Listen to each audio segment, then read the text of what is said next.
Good afternoon. This is a public hearing. The topic of this public hearing is the Nisqually Reach Watershed Protection Area On-Site Sewage System Operation and Maintenance Program. It is Tuesday, September 5th, 2023. It is 3:30 p.m. I'm Carolina Mejia. I'm the chair of the board. To my right is Vice Chair Ty Menzer. Commissioner Gary Edwards is excused for this meeting. The purpose of this public hearing is to accept and consider public comment related to the proposed continuation of the Nisqually Reach Watershed Protection Area on-site sewage system operation and maintenance program that has been serving this area since January 1, 2013. This program is set to expire on December 31st, 2023. This is a hybrid public hearing. Those wishing to testify have joined by Zoom, by phone, emailed in comment, or mailed in comment. If you wish to testify, please visit the Thurston County homepage online and select announcements of public hearings towards the bottom of the meetings, public hearings and work sessions agenda page. The information to join this public hearing remotely has been posted there. If you do not wish to testify but would like to listen and follow along, please watch the live stream through the Thurston County YouTube channel to help us manage attendance. Stuart Whitford, Environmental Health Manager, will provide information on this topic. Public comment will begin with those in the boardroom, and then we will move on to Zoom. Assuming those on Zoom wish to testify, the county manager will read your name out loud. You will have 4 minutes to testify. Time may not be given to another person. When you're called on, please state your name and address for the record. The public hearing is now open. Stuart Whitford will now present background information of this matter, posting requirements, written comments submitted, and any additional information requested by the board. Stuart. Thank you, Madam Chair and Commissioner Menzer. I'm excited to present this topic today. I was not part of the original development of this plan, but there are individuals here who were. And so anyways, what I wanted to do is kind of read some of the whereases because I think they're very important and pertinent today. So first of all, what you have before you today for public comment is an ordinance which amends the Nisqually Reach Shellfish Protection District and Henderson Inlet Shellfish Protection District Consolidated Work Program and fixing rates and charges in the Nisqually Reach Shellfish Protection District. As we know, Nisqually Reach is an important shellfish growing area in Thurston County. On February 14, 2012, the Nisqually Reach Watershed Protection Area, which is a portion of the Shellfish Protection District, was designated a marine recovery area by the Thurston County Board of Health, with additional requirements for the operation and maintenance of on-site septic systems located within the Watershed Protection Area by Ordinance H1 2012.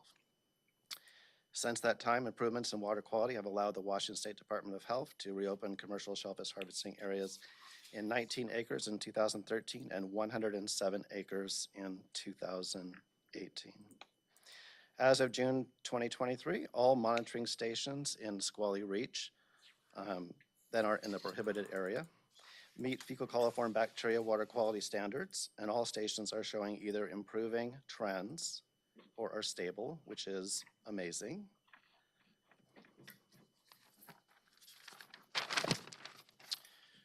So in order to continue to maintain the areas of improved water quality and attempt to expand the areas in Nisqually Reach open to shellfish harvest, the on-site sewage system operation and maintenance program should be continued and should continue to be funded by the Shellfish Protection District rates and charges. After 2024, the rates and charges should continue from year to year and be automatically adjusted each year based on the increase in the April Consumer Price Index. The 2024 rates and charges represent a 3.5% increase over 2023 charges based on a lower amount of the April percent increase in the Consumer Price Index, or 3.5%. So with that kind of introduction, just going over a few of the details. The proposed charges for single-family residences are $76 per single-family residence.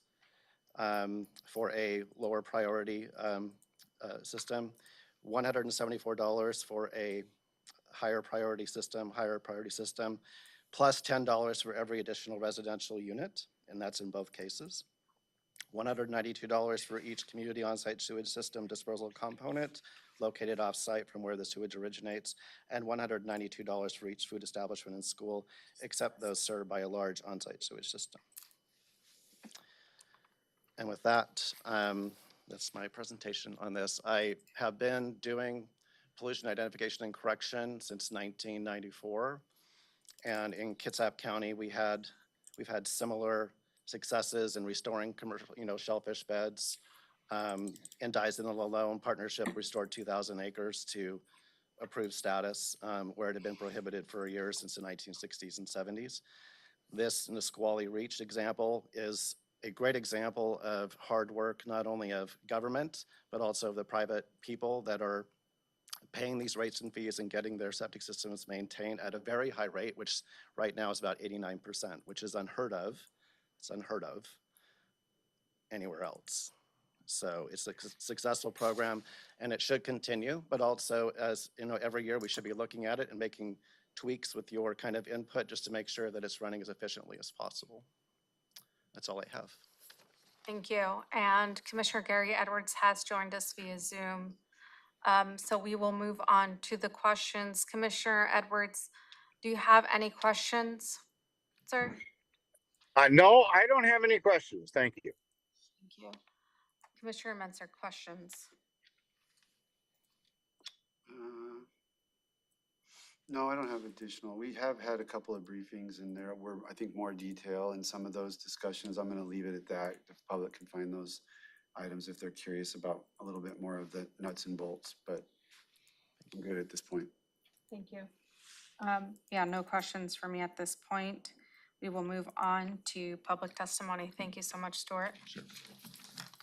So I will start with the sign up. If you didn't get a chance to sign up, I will see if there's any other members in the boardroom who would like to provide public comment, and then we will move on to Zoom.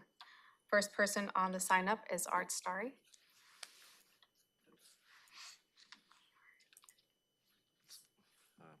Good afternoon, County Commissioners. I'm Art Starry. I'm a resident in Thurston County. I live on Walden Drive. Actually, my property is within the Henderson watershed area, and I have other property within the Henderson as well. But I'm testifying today because I think this is an important program that I'm going to ask you to reinstate. As Stuart indicated, the program is due to sunset at the end of this year and won't continue unless it's reenacted by the Board of Health and the Board of County Commissioners. So I'm asking you to do that. As Stuart indicated, the program came about as a result of shellfish downgrades that actually took place in the year 2000. And then a stakeholder group, along with county staff and other folks who have an interest in the area, came together to develop a broad-based program to try to work on the different elements of land use and other human activities that could impact water quality, and septic system monitoring and maintenance was one of those key activities that came about, along with looking at agriculture and stormwater and animal keeping practices and other things. The program that Stuart summarized in the ordinance has a number of different elements to it, which I think is why it's been successful. He indicated that there's an unusually high percentage of people who are cooperating and having their septic systems monitored and maintained properly. It's almost 90%.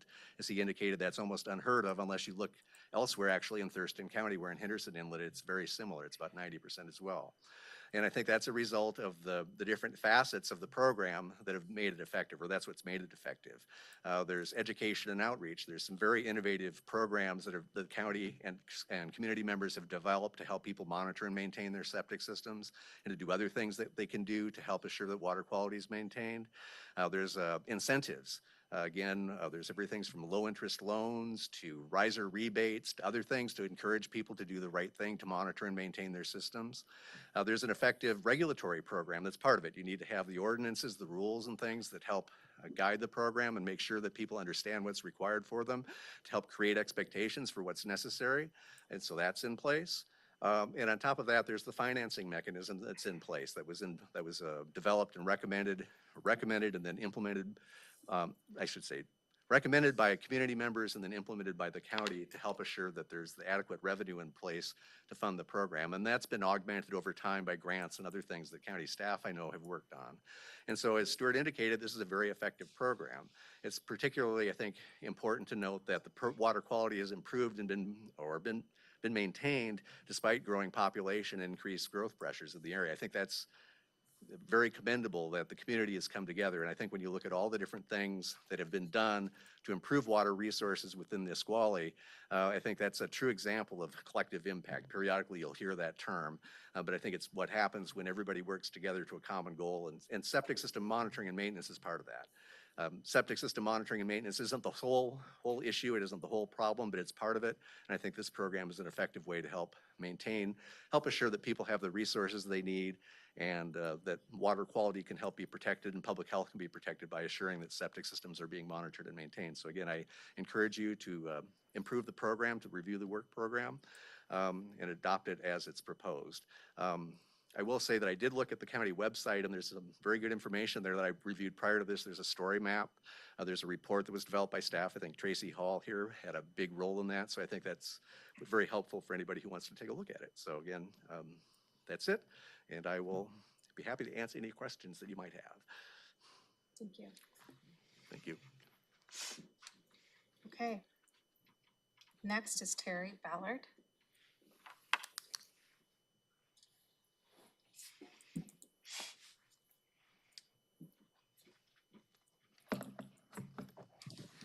Good afternoon, Commissioners. My name's Terry Ballard. I'm a 35-year veteran, and I live in Tanglewilde and have two houses there, which is in the Henderson Inlet Shellfish. Why we're checked? Why are we checking? Because we are required to check. We pay a fee to check. There's free training, but a lot of old people that live in unincorporated Thurston County can't afford the check by a regular sewer person, okay? Water quality, there is no residual from the septic tanks in Tanglewilde that are causing pollution. We have 3 dry wells, which we access our clean water from down in the Tanglewilde Park that Thurston PUD manages. That's why we have cheap water. Shellfish closures. Shellfish closures, kind of a funny thing that Bud Inlet has a series of shellfish closures. When the illicit water, and illicit sewer and stormwater system is in abundance, guess what the lot plant does to the sewage that they can't handle? They dump it directly into Bud Inlet. They do not push fresh water into Bud Inlet. They push contaminated fluid, over 12 million gallons of contaminated fluid. Washington State Department of Health, they need to get on the ball, and they need to look at all these sites, just like your 3 sites you have that you run the utility at. Again, there is no waste whatsoever coming out of Tanglewilde. We have 3 dry wells for all of the stormwater going in before it crosses Kenwood. Okay, Tanglewilde, Henderson Inlet. The program was developed on false data. You don't say that you have 2% one year, 5% the other year, and then the extra 3%, and then now you have 10% failure rate because you've added all 3. That's the math that they've been using. There's less than 1% failure rate in unincorporated in Tanglewilde. Why do we have it? Why do we have the false, why are we getting false data for it? And why are they using our funds for this, for other funds that don't even pay into the system? We got lake management districts that are throwing stormwater in there, and I guess you want to, it's not your utility, but you want to give back the utility to the lake management districts, and this is going to solve the problem for stormwater pollution? Really? We need to look at all of this, especially around our lakes. We need to look at all this contamination that's going into our lake from other boats, going cross-leveling from one lake to the other, from them going from the sound or ocean into our lakes. There's cross-contamination here. The East Coast has no problem with washing off, and in their environmental health has no problem in checking the boats, making sure that they're going into the clean lake, a clean boat into a clean lake. Yes, we need clean water. Yes, all of the plants, all the sewage plants need to produce clean water as far as cleaning up their system. I was in charge of all the reverse osmosis power units, the rope use, for a third of Iraq. We had no problem getting clean water. We had no problem dispersing clean water. What is the problem here? We have the technology. When are we going to start using the technology to clean our environment? Our environment is being damaged every day. Thank you, sir. That is all who I have on my sign-up sheet. Is there anyone else in the boardroom who would like to provide?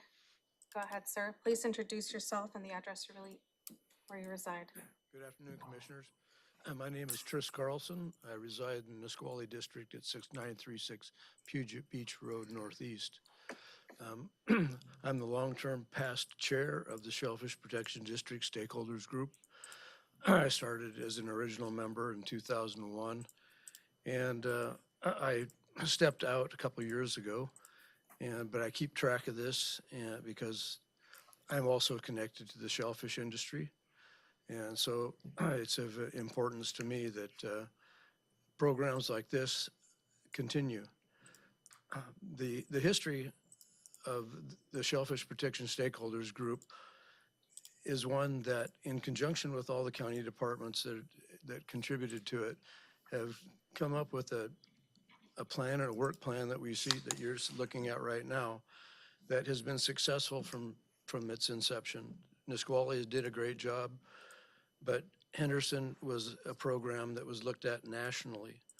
So this entire program that's ongoing at this point in time should be continued just because its success is something that can be measured. The Department of Health, I look at their fecal coliform reports whenever they come out. They're available online for anybody who wants to look at them. And the water quality in Nisqually now is exemplary. As Art had said earlier, this is something that is unprecedented in water quality control and monitoring. What I'd like to ask the commissioners to do is to take a hard look at this and approve it. The only caveat I might put in there is on the rates and charges is when people ask, where's my $174 coming from? Am I paying, this was based on a 6-year program, now it's a 9-year program. How is it broken out? In case somebody asks that, just how those rates are come to. That would be just one thing the public might be interested in. I'd like to thank the commissioners and all the staff and the departments that have contributed to what I find is a real healthy program that's fairly affordable and well constructed, and that it continues, and we see this improvement carry through for the generations that come about. Thank you very much. Thank you. Okay, anyone else in the boardroom? Okay, move on to Zoom. Yeah, it is going to Zoom. We'll call you in the order based on the orders I have in my screen. First, I have Donovan Gray. Hi, my name's Donovan Gray. I'm with the Washington State Department of Ecology, the water quality program based out of our Southwest Regional Office in Lacey. And I just, on behalf of our regional office, I just wanted to express support for the program, as has been pointed out by several attendees already. This program is instrumental in improving water quality conditions, particularly for fecal coliform bacteria, and it's something that needs to continue. We've seen the statistically significant improvements in Henderson Inlet as a direct result of similar work there, and we believe that the work that's happened up to this point in Nisqually needs to continue and is providing a similar benefit. That's all I have. Thank you, sir. Next, I have Lawrence Sullivan.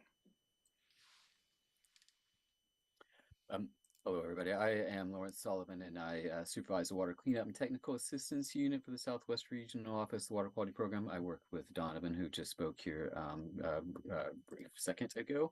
And yeah, our work, as Donovan mentioned, we work on improving and protecting water quality in watersheds throughout the region. We do that by writing water quality improvement plans and producing TMDLs. And we've written TMDLs for the Nisqually watershed, including Medicine McAllister Creek, and also the Henderson Inlet watershed. And we found the protection districts, and this one in particular, the Nisqually Shellfish Protection District, and the Thurston County Environmental Health Program in general to be incredibly beneficial to work with as we've been working to protect and improve water quality in these watersheds. The Shellfish Protection District provides a venue for state agencies to communicate potential water quality problems and provides a springboard for early action in removing sources of pollution. It really is a valuable tool in addressing water quality programs in the area. We think that the Nisqually Shellfish Protection District provides a good model for other counties to follow, not only in the Shellfish Protection District work, but in the septic O&M work. We really think that Thurston County has a leading program throughout the state. And we're very supportive of seeing this work continue. And we would encourage you to support the good work that the county is doing here. So that's all I have to say, and I'd be happy to answer questions if folks have any. Thanks. Bye. Thank you, sir. Next, I have Scott Chernoff. Yes, thank you. I'm Scott Chernoff with the Washington State Department of Health Shellfish Programs based out of Tumwater, and wanted to say that we at the Washington State Department of Health Shellfish Programs support the renewal of the Nisqually Reach Shellfish Protection District. Currently, there are 3,628 acres classified for commercial shellfish harvesting in Nisqually Reach Shellfish Growing Area.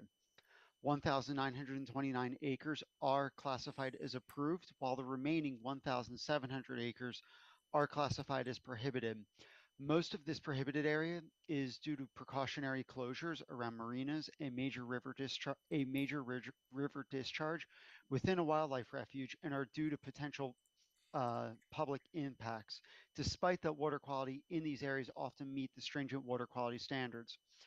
There are only 46 acres classified as prohibited due to non-point pollution sources. This is a testament to the effectiveness of the Nisqually Reach Shellfish Protection District's hard work in the area. There's a great effort to recover these remaining 46 acres and remove these harvest restrictions. This will only happen if the Shellfish Protection District can continue the great work they are doing with pollution identification and correction and enhanced on-site septic system operation and maintenance programs. Beyond the ongoing work to upgrade portions of Nisqually Reach Shellfish Growing Area, an important part of marine water quality restoration is maintaining the existing approved acreage, including the recreational harvest beach at Tolmy State Park. If on-site septic system and pollution identification correction programs were to cease, we could potentially see a degradation of marine water quality and safe shellfish harvest. Thurston County's Nisqually Reach Shellfish Protection District is an excellent model for improving marine water quality, and we at the Washington State Department of Health Shellfish Program support and encourage its renewal.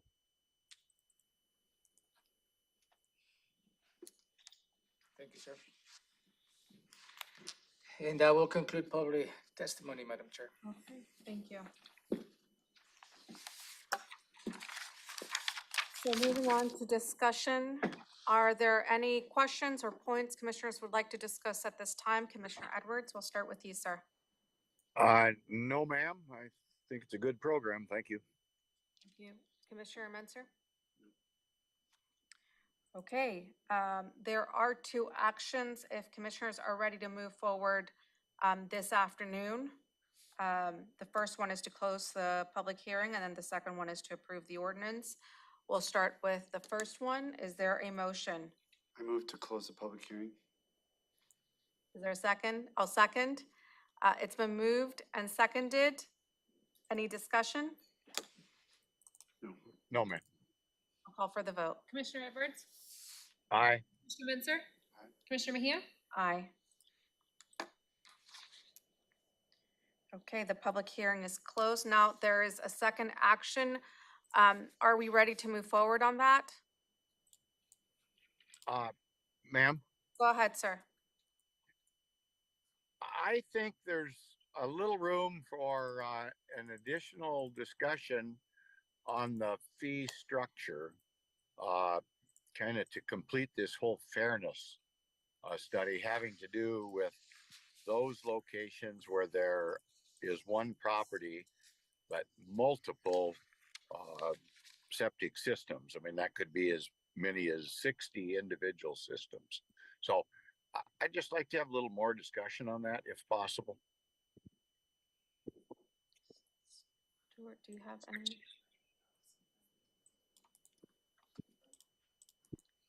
Commissioner, we appreciate your question on that.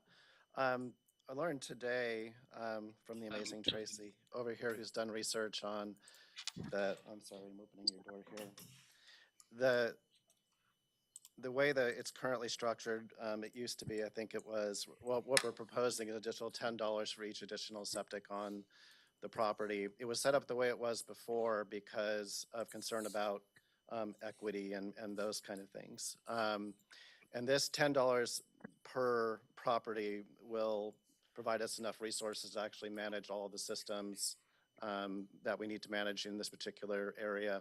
And we also realized that, and part of that, the way it was structured before was the burden on mobile home parks that have multiple septic systems was very high because, of course, their costs are higher because they're individual septic systems that all require maintenance, and so their costs are very high to maintain those, and their administrative costs associated with dealing with getting all those done and all the paperwork and payments and all that kind of stuff, that was figured into that. And we think by increasing it to 10, that's a fair trade-off and provides the resources we need going forward to properly maintain these systems. And again, I would mention, I've said it before, is you know, obviously the RV parks are very critical, you know, to us. We want them to remain viable. We have people that need them to live in. And so this, I think, is a fair trade-off for that. Does that answer your question? Yes, I think that satisfies what I was wondering about. Thank you. Commissioner Edwards, I guess I ask if he's comfortable with the motion or if he would like this to be delayed for another work session. No, I believe that satisfies my concern. I'd had a discussion with staff earlier, so thank you. I'm good to go. Okay, Madam Chair, I move to approve the ordinance amending the Nisqually Reach Shellfish Protection District and Henderson Inlet Shellfish Protection District Consolidated Work Program and fixing rates and charges in the Nisqually Reach Shellfish Protection District. Second. Moved and seconded. Any discussion? No, ma'am. I'll call for the vote. Commissioner Edwards? Aye. Commissioner Minzer? Aye. Commissioner Mejia? Aye. Okay. So with that, that will conclude this public hearing. It is 3:58. We are adjourned. Thank you.